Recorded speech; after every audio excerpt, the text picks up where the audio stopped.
Malaking dagok sa lahat noong COVID-19 pandemic ang mga lockdowns. Dahil dito, milyon-milyong mga Pilipino ang hindi nakapagtrabaho gaya ni Victor. Kaya nang magsidatingan sa bansa ang mga bakuna, agad siyang nagpaturok ng Sinovac.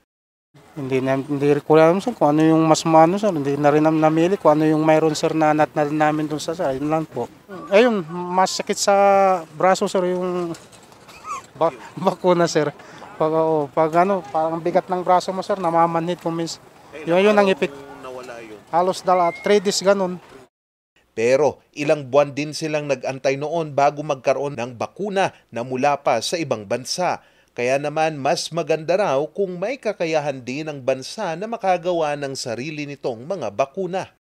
Mas maganda sana sir kung may gawa rin yung sariling natin sir. Sa Pilipinas. Noong 2022, inihayag ni Pangulong Ferdinand Marcos Jr. ang planong pagtatatag ng Virology and Vaccine Institute ng Pilipinas. Katuwang nito ang pagkakaroon din ng bansa ng Center for Disease and Control.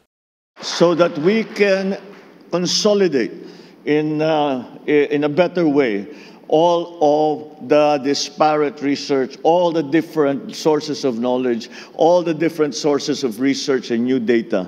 We can put it together and be more coordinated as opposed to what we had to work with during the pandemic. Sa ganitong paraan, magkakaroon ng kakayahan ng bansa na makagawa ng sarili nitong mga bakuna at magkaroon ng sapat na kaalaman sa iba't ibang mga sakit. Matapos ang 3 taon, patuloy pa ang pagtatayo ng Virology and Vaccine Institute, pero ang problema, wala ito sa pondo ng DPWH ngayong 2025. Pinag-usapan ito sa pakikipagpulong ng Pangulo kay DOST Secretary Renato Solidum. Dito tiniyak ng Pangulo ang paghahanap ng pera para tuloy-tuloy ang pagtatayo nito. Ayon kay Secretary Solidum, aabot sa 680 million pesos ang kailangan pa nilang pondo para sa pagtatayo ng Virology and Vaccine Institute, pero tiniyak nito sa Pangulo na hindi lamang ito limitado sa pag-aaral ng mga sakit sa halaman at hayop, kundi pati na rin sa tao. Ang nasabing institute ay inaasahang magiging pundasyon para sa research at innovation sa pag-aaral sa mga virus na maaaring makaapekto sa halaman, hayop at tao sa bansa.